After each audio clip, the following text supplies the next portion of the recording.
میں نے آخری عمر میں بھی اس بوڑھے عمر کو دیکھا ہے، اس بڑھاپے میں بھی میں نے اس شخص کو دیکھا ہے کہ جب وجود کمزور ہو گیا، داڑھی سفید ہو گئی، پھر بھی اس کا انداز نہیں بدلا۔ اس نے ساری زندگی بادشاہی میں فقیری کر کے گزار دی، یہ پھر بھی کسی کے گھر میں جھاڑو دیتا ہے، کسی کی بکریوں کا دودھ دھوتا ہے، یہ کسی غریب میرے دوست یہ۔ اور جب سیدنا فاروق اعظم رضی اللہ تعالیٰ عنہ خطبہ دینے بیٹھتے تو کپڑے پھٹے ہیں، پیبند لگے ہیں، مزاج سادہ ہے، بڑا مال آیا ہے، بڑا مال، لیکن تقسیم کر دیا۔ اور یہی انداز آگے اپنے گورنروں کو دیا۔ حضرت سعید بن عامر رضی اللہ تعالیٰ عنہ آپ کے گورنر ہیں، حمص کے گورنر ہیں۔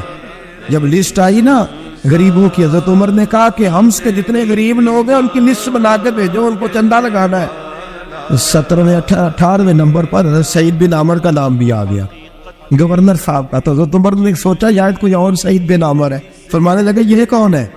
جس کی ڈیوٹی لگائی تھی اس سے کہنے لگے یہ سعید کون ہے؟ تو کہا حضرت جی ہمارے صوبے کا گورنر۔ تو فرمایا اس کی لسٹ فقیروں میں؟ فرمانے لگے پتہ نہیں آپ نے کیا رنگ بھر کے بھیجا ہے، مہینہ مہینہ یہ شخص درختوں کے پتے کھا کے گزارا کر دیتا۔ کہ یہ میں فرشتوں کی کہانیاں نہیں سنا رہا آپ کو، میں آپ کو جنات کی جہار میں بالا کی باتیں نہیں، اس دھرتی پہ بسنے والے، اس دھرتی پہ وقت گزارنے والے میرے رسول پاک کے تیار کردہ ہیرو کی باتیں عرض کر رہا ہوں۔ حضرت عمر گئے ایک دفعہ، کہا مجھے بتاؤ تمہارا گورنر کیسا ہے؟ تو حمص کے لوگ کہنے لگے ہمیں اپنے گورنر سے 4 شکایتیں۔ کون کون سی؟ تو پہلی بات تو یہ ہے کہ گورنر صاحب کو چاہیے فجر کے وقت آئے، یہ سورج نکل آتا ہے تو باہر آتے ہیں گھر سے، آپ کہہ کے تو دیکھیں کسی معمولی سرکاری ملازم سے بھی، پھر آپ دیکھیے آپ کا کیا بنتا ہے۔ کہا یہ سورج نکلتے وقت آتے ہیں۔ دوسری شکایت یہ ہے کہ دن کو ملتے ہیں رات کو نہیں ملتے۔ تیسری شکایت یہ ہے کہ مہینے میں ایک دن ملتے ہی نہیں گورنر صاحب۔ چوتھی شکایت ہے کہ روتے ہیں، کبھی کبھی اتنا روتے ہیں کہ بے ہوش ہو جاتے ہیں۔ حضرت فاروق اعظم نے کھڑا کر لیا، فرمایا سعید تیری شکایات آئینہ کا حضور حکم۔ فرمایا سنا ہے، پہلے تو فجر کے وقت آ جاتا تھا لوگوں کے مسائل سننے، اب تو سورج نکلتے وقت آتا ہے۔ کہا حضور بیوی بیمار ہو گئی ہے اور گھر میں نوکر تو ہے کوئی نہیں، تو میں سویرے اٹھتا ہوں تو پہلے ناشتہ بناتا ہوں، بچوں کو کھلاتا ہوں۔ اس عورت نے 35 سال میرے ساتھ وفا کی ہے، اب چارپائی پہ ہے تو میں اس کے منہ میں لقمے ڈالتا ہوں۔ کہا اسے کھانا کھلا کے جب وہ دعا دیتی ہے تو پھر نکلتا ہوں۔ تو کہا سنا ہے تو ہفتے میں ایک دن ملتا ہی نہیں، مہینے میں۔ کہنے لگی حضرت جی جب مدینے سے آیا تھا تو ایک کرتا اور ایک تامت ساتھ لایا تھا، مجھے آج 2.5 سال ہو گئے ہیں، میں نیا لباس نہیں خرید پایا۔ میں نے عرض کی میں اس دھرتی پہ بسنے والے لوگوں کی داستان سنا رہا ہوں۔ کہا میں اپنی تاب میں دھو کر خشک ہونے کو ڈال دیتا ہوں، اسے آدھا دن لگ جاتا ہے، خشک ہوتی ہے تو تاب میں پہن کے قمیض دھو لیتا ہوں اور پھر قمیض ڈال دیتا ہوں۔ حضرت جی سارا دن بیت جاتا ہے تو باہر نہیں آ پاتا۔ حضرت عمر فاروق کی گردن جھک گئی، کہا سنا ہے تو رات کو ملتا ہی نہیں، یہ لفظ کہے تو حضرت سعید بن عامر کہنے لگے یہ میرا راز تھا، آپ میرے امیر نہ ہوتے تو کبھی فحش نہ کرتا، دن میں نے بندوں کے لیے رکھا ہے، رات اپنے رب کے لیے رکھی ہوئی ہے۔ میں رات کی تنہائیوں میں اپنے کریم کی بارگاہ میں جاتا ہوں اور میں سارے دن کے گناہوں کی معافی مانگتا ہوں، میں اپنی غلطیوں کی تلافی کا سوال کرتا ہوں، اس کے حضور جاتا ہوں، اسے دکھڑے سناتا ہوں، رات میری اس کے لیے بیت جاتی ہے۔ حضرت عمر کی اور گردن جھک گئی، فرمایا یہ بتا کہ تو ملتا ہی نہیں، کہ کبھی کبھی تو روتا ہے اور بے ہوش ہو جاتا ہے۔ حضرت جی 40 سال کی عمر میں کلمہ پڑھا ہے، جب 40 سال کے پچھلے گناہ یاد آتے ہیں تو کب پھر میں ضبط نہیں کر پاتا، وہ خطائیں، وہ پاپ، وہ جرم، وہ خطائیں جب سوچتا ہوں کہ رب کھڑا کر کے پوچھے گا بتا یہ جرم کیوں کیا، تو وہ احساس مجھے پریشان کر دیتا ہے۔ حضرت جی میں پھر برداشت نہیں کر پاتا، پھر میں تڑپ اٹھتا ہوں، میری یہ کوتاہیاں ہیں، بتائیے کیا کہتے ہیں۔ حضرت فاروق اعظم نے گردن اٹھائی تو آنکھوں میں آنسو تھے، کہنے لگے یا اللہ مجھے اس جیسے کچھ اور گورنر بھی عطا فرما، یا اللہ اس جیسے کچھ اور گورنر بھی۔ عزیزو اپنا حال کیا ہے، ملک شام جب فتح ہوا تو حضرت سعد بن ابی وقاص رضی اللہ تعالیٰ عنہ کہتے ہیں کہ کچھ لوگ مجھے کہنے لگے کہ ہم آپ سے معاملات طے نہیں کریں گے، ہم جزیہ دیں گے، ٹیکس دیں گے، اسلامی حکومت کے زیر اثر آئیں گے، لیکن آپ سے معاملات طے نہیں کریں گے، اپنے امیر کو بلائیے۔ تو حضرت سیدنا سعد بن ابی وقاص کہتے ہیں میں نے خط لکھا، فرماتے خط لکھا، حضرت عمر کو. میں نے کہا جناب آئیے. جواب میں حضرت عمر نے خط میں جواب لکھا کہ فلاں دن فلاں تاریخ فلاں وقت میں ملک کے شام پہنچ جاؤں گا. حضرت سیدنا عمر چلے گھر سے. ایک غلام، ایک گھوڑا، ایک نیزا. حضرت فاروق اعظم نے کچھ کھجوریں، خشک کھجوریں، کچھ سرکہ بال کے رکھ لیا رستے میں کھانے کو. یہ بادشاہی میں فقیری ہو رہی. لاکھوں مربع میل کا حکمران ہے، کروڑوں لاکھوں روپے پاس پڑے ہوئے ہو. وہ ساری چیزیں رکھ لی اور سیدنا عمر فاروق رضی اللہ تعالیٰ عنہ چلنے لگے. اب غلام سے کہنے لگے بھئی میرا گھوڑا ذرا ماڑا ہے، کمزور ہے، طے کر لیں. اتنے میل تو گھوڑے پہ بیٹھے گا، میں پیدل چلوں گا. پھر اتنے میل میں گھوڑے پہ بیٹھوں گا، تو پیدل چلے گا. ملک شام پہنچنے کا وقت آ گیا. جب وقت آیا تو پیدل چلنے کی سواری حضرت عمر کی تھی، ان کی باری تھی پیدل چلنے کی، اور سواری پر سوار ہونے کی باری غلام کی تھی. تو یہ لوگ رشتے کرتے ہیں نا تو کرائے کی کار لے کے چلے جاتے ہیں. بعد میں وہ پوچھتے ہیں کہ تجھے تے کار تے آئے سو. ہم اپنے آپ کو بنانے کے لیے جھوٹی انا بھی خریدنی پڑے تو خریدنے سے ہم پرہیز. ہم جو بتاتے ہیں وہ ہم ہوتے نہیں، اور جو ہوتے ہیں وہ ہم بتاتے ہیں. حضرت سیدنا عمر فاروق رضی اللہ تعالیٰ عنہ سواری پہ غلام ہے، خود پیدل ہے. اور حال کیا ہے؟ بارش ہوئی تھی تو کچھ پانی کھڑا تھا چھوٹے چھوٹے جوہڑوں میں، چھوٹے چھوٹے تالاب بنے ہوئے تھے، پانی کھڑا تھا.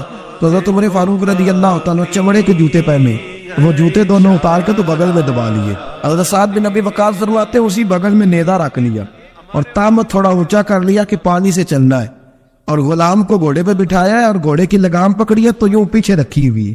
اور حضرت سیدنا فاروق اعظم رضی اللہ تعالیٰ عنہ آ رہے ہیں. غلام کہنے لگا حضور لوگ دیکھ رہے ہیں، مہربانی کرے بیٹھ جائے. فرمانے لگے نہیں باری تیری ہے، تو ہی بیٹھے گا. اس نے کہا حضور نہیں وہ تو ٹھیک ہے، کوئی باری فرض تو نہیں نہ ہو گئی، آپ مہربانی کریں آپ آ جائیں، ذرا لوگ آ رہے ہیں. فرمایا تمہیں کہا تھا. غلام کہتا میں نے تیسری دفعہ کہا تو حضرت عمر نے جلال سے دیکھا، اور جناب عمر کا جلال تو زمین کانپنے لگ جاتی تھی. کہتے ہیں کہا حضور آپ آ جائیں، تو کہتے تجھے کہا ہے نا چپ کر کے بیٹھا رہے. کہتے ہیں میں گھوڑے پہ ہی کانپنے لگا. غلام اب حضرت سعد بن ابی وقاص کہتے ہیں سورج غروب ہو رہا تھا، شعائیں پانی میں پڑ رہی تھی. حضرت عمر پانی سے میں نے غور سے دیکھا تو دوڑا گیا. جا کے نا بچے نہیں مشورہ دیتے ابا جی کو، ابا جی اج نہیں کریدا، دور بدل گیا جی. کہتے میں دوڑا گیا اور جا کر کے حضرت سیدنا عمر فاروق کو کہا حضور مہربانی کریں، ٹھیک ہے آپ کی درویشی سے کون آگاہ نہیں، وزیر کھڑے ہیں، سفیر کھڑے ہیں، بڑے بڑے عمرا، بڑے بڑے ملکوں کے حکمران ہیں، آپ مہربانی کریں یہ تم ذرا نیچا کریں، اور جوتا پہن لیں، اگر خراب ہو گیا تو اللہ نیا بھی دے دے گا، اور مہربانی کرے ذرا غلام کو کہیں نیچے آ جائے. حضرت عمر کہنے لگے تمہیں کیا تکلیف ہے؟ کہا حضرت جی وہ وزیر مشیر کھڑے ہیں، یہودی ہے، عیسائی ہے، نجرانی ہے، وہ بڑے بڑے مزاحمت کر بڑے بڑے ملکوں کے، آپ کا بڑا نام سنا ہے. حضرت سیدنا سعد بن ابی وقاص فرماتے میرے ساتھ اتنا ترش رویہ حضرت عمر کا پہلے کبھی نہیں ہوا. کہتے ماتھے پہ شکن آیا اور کہنے لگا تجھے تیری مار ہوئے، ان 4 لوگوں کے لیے میں اپنے نبی کا طریقہ چھوڑ دوں، ان 4 دنیا داروں کے لیے نبی پاک کا طریقہ چھوڑ دوں. فرمانے لگے سر سے پگڑی اتاری حضرت عمر نے جلال میں، فرمانے لگے میرے سر پہ جو بار ہے نا یہ مجھے کسی دنیا دار نے نہیں دیے، یہ ساری عزتیں مجھے آمنہ کے نام پہ عطا فرمائی، اور میں ان محبوب کا طریقہ ان 4 لوگوں کی خاطر چھوڑ دوں. فرمایا قرآن کہتا ان اللہ یامر بالعدل والاحسان، یا میں نے خود عدل کا تقاضا یہ رکھا ہے کہ کبھی وہ بیٹھے گا کبھی میں بیٹھوں گا، باری اس کیا تو میں کیسے بیٹھ جاؤں. حضرت سعد بن ابی وقاص فرماتے ہیں اسی درویشی میں سلام اس پر کہ جس نے بادشاہی میں فقیری کی. کہتے ہیں اسی درویشی میں حضرت عمر پہنچے تو جو پہلے ڈرا کرتے تھے جب حضرت عمر آئے تو انہیں کامتے بھی دیکھا، رونے اور بڑھ گیا، ان کے دلوں کے اندر حضرت عمر کا دبدبا اور بڑھ گیا، اور میرے کانوں میں کہنے لگے سعد پہلے سنا تھا لیکن دنیا سچی کہتی ہے جو حال محمد اور محمد کے غلاموں کا ہے صلی اللہ علیہ، وہ دنیا میں دوسرا کوئی حاصل کر سکتا. آج ہمارے پروٹوکول، ہمارے دبدبے، ہماری انا پرستیاں، ہمارے دعوے، ہمارے طریقے، میرے عزیزوں لوگ ہمیں آ کے مثال دیتے ہیں، کہتے ہیں یورپ کی فلاں گلی میں یہ ہوتا ہے. میں نے کہا وہ گرد راہ کو نہیں پہنچ سکتے، یہ ساری چیزوں تو میرے مصطفیٰ کے غلاموں سے حاصل کی ہیں لوگ، ہم نے چھوڑ دی، غیروں نے اپنا لی. خدا را اپنی زندگی میں تبدیلی لائیں. درویشی، سادگی، بے تکلفی، یہ زندگی حسین ہوتی ہے، یہ زندگی سکون والی ہوتی ہے، یہ زندگی اچھی ہوتی ہے، یہ فرحت اور تازگی والی ہوتی ہے. اپنے آپ کو ان تکلیفوں اور آلائشوں میں مبتلا نہ کرے. اگر اللہ مال دے، عزت دے، دولت دے، اللہ تعالیٰ نفاست عطا کرے تو پھر اپنے آپ کو سادہ کریں، آزاد کریں، کھلی ہوئی کتاب بنا کے اپنے آپ کو رکھیں۔ مجھے ایک بچہ کہنے لگا حضرت جی جب بھی آتے ہیں آپ کہیں بیٹھے مل جاتے ہیں، ہم کسی کو لا کے کہتے ہیں جناب حضرت جی بڑے مصروف ہیں اور آپ یہاں آگ تاپ رہے ہیں جلا کے، مہربانی فرمائیں۔ میں نے کہا یار 2-4 دن تو بن سور کے بیٹھنا بندے کے لیے آسان ہوتا ہے، سارا دن ملمت سازی کر کے رکھنا اتنا آسان کام ہو تو ویسے بھی بندہ جو ہو وہ نظر آئے تو اس کے لیے زیادہ بہتر ہوتا ہے، جو ہو وہ دکھائی دے، وہ زندگی آسان ہو جاتی ہے، بہتر ہو جاتی ہے۔ اور ویسے بھی جو کھلی ہوئی کتاب ہوتی ہے اس میں لوگ مشکوک نہیں ہوتے، جو بندی ہوئی ہوتی ہے نا اس میں لوگوں کو خبر نہیں ہوتی کہ نہ جانے یہ کیا معاملہ ہے۔ میرے عزیزو اپنے آپ کو بے تکلف بنائے۔